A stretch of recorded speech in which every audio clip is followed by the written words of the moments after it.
بالله من الشيطان الرجيم أعوذ بالله من الشيطان الرجيم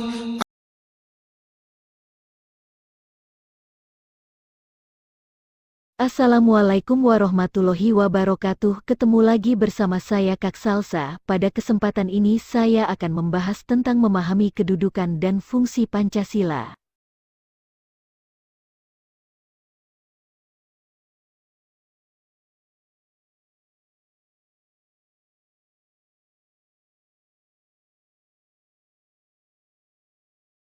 Selamat ya, kalian telah berhasil menjadi siswa kelas 8, keberhasilan naik kelas patutlah kiranya disyukuri, bukti rasa syukur bukanlah dengan cara berhura-hura, melainkan kalian buktikan dengan belajar yang lebih baik dan makin taat menjalankan perintah Tuhan Yang Maha Esa.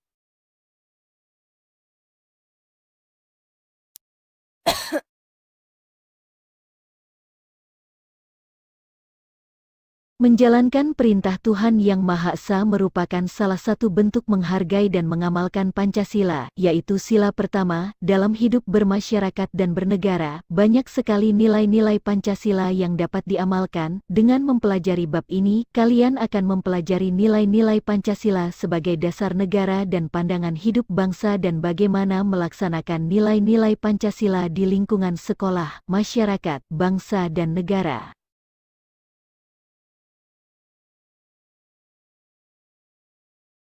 A. Arti kedudukan dan fungsi Pancasila. Para pendiri negara Republik Indonesia pada tanggal 18 Agustus tahun 1945 menyepakati dasar negara adalah Pancasila. Istilah Pancasila itu sendiri menurut sudah dikenal sejak zaman Majapahit pada abad ke-16 terdapat dalam buku Nagarakertagama karangan Prapanca dan buku Sutasoma karangan Tantular. Istilah Pancasila dalam bahasa Sanskerta, asal kata panca, 5, dan sila, sendi, asas, berarti batu sendi yang 5, juga berarti pelaksanaan kesusilaan yang 5, Pancasila Krama. Lebih lanjut dalam buku tersebut, Pancasila memiliki dua pengertian, yaitu berbatu sendi yang 5 dan pelaksanaan kesusilaan yang 5, yaitu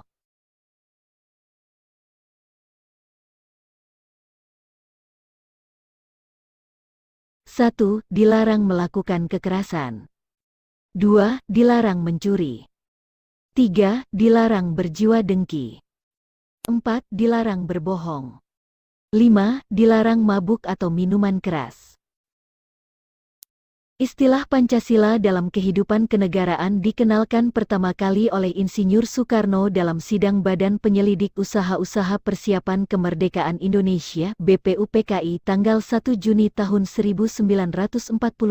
Menurut Insinyur Soekarno, Pancasila adalah isi jiwa bangsa Indonesia yang turun-temurun sekian abad lamanya terpendam bisu oleh kebudayaan Barat. Dengan demikian, Pancasila tidak saja falsafah negara, tetapi lebih luas lagi, yaitu falsafah bangsa Indonesia.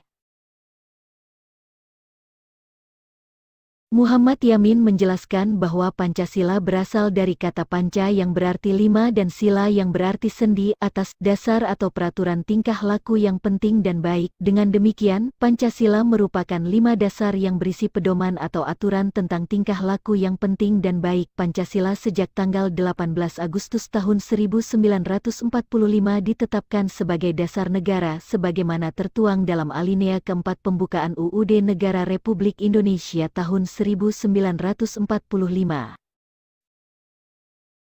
Secara umum fungsi dan peranan Pancasila menurut TEP MPR nomor 3 MPR tahun 2000 tentang sumber hukum nasional dan tata urutan perundangan dinyatakan bahwa Pancasila berfungsi sebagai dasar negara. Hal ini mengandung maksud bahwa Pancasila digunakan sebagai dasar untuk mengatur penyelenggaraan ketatanegaraan negara yang meliputi bidang ideologi, politik, ekonomi, sosial budaya, dan pertahanan keamanan. Fungsi dan peranan Pancasila sebelumnya telah kita kenal sebagai 1. Pancasila sebagai jiwa bangsa Indonesia. Pancasila sebagai jiwa bangsa berfungsi agar Indonesia tetap hidup dalam jiwa Pancasila. Setiap bangsa dan negara tentu memiliki jiwa. Dalam hal ini, Pancasila menjadi jiwa bangsa Indonesia. Pancasila sendiri telah ada sejak bangsa Indonesia lahir, yaitu sejak proklamasi kemerdekaan. 2. Pancasila sebagai kepribadian bangsa Indonesia. Pancasila sebagai pribadi bangsa Indonesia memiliki fungsi, yaitu sebagai hal yang memberikan corak khas bangsa Indonesia dan menjadi pembeda yang membedakan bangsa kita dengan bangsa yang lain. 3. Pancasila sebagai sumber dari segala sumber hukum.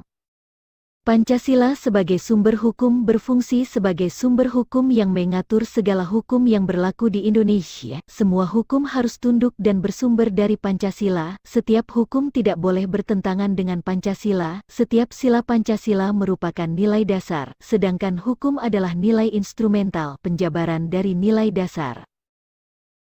4. Pancasila sebagai perjanjian luhur. Pancasila sebagai perjanjian luhur telah berfungsi dan disepakati melalui Sidang Panitia Persiapan Kemerdekaan Indonesia tanggal 18 Agustus tahun 1945. Walaupun disahkannya Pancasila hanya oleh sebuah Panitia Persiapan Kemerdekaan Indonesia, tetapi PPKI sebenarnya adalah suatu badan yang mewakili suara rakyat, jadi Pancasila merupakan hasil perjanjian bersama rakyat. 5. Pancasila sebagai cita-cita dan tujuan bangsa Indonesia. Pancasila sebagai cita-cita bangsa memiliki fungsi, yaitu untuk menciptakan masyarakat yang adil dan makmur. 6. Pancasila sebagai satu-satunya asas dalam kehidupan berbangsa dan bernegara. Pancasila sebagai satu-satunya asas adalah sebagai konsekuensi ditetapkannya Pancasila oleh bangsa Indonesia sebagai dasar negara dan juga merupakan perwujudan melaksanakan Pancasila secara murni dan konsekuen. 7. Pancasila sebagai moral pembangunan. Pancasila dijadikan kerangka, acuan, tolok ukur, parameter, arah, dan tujuan dari pembangunan.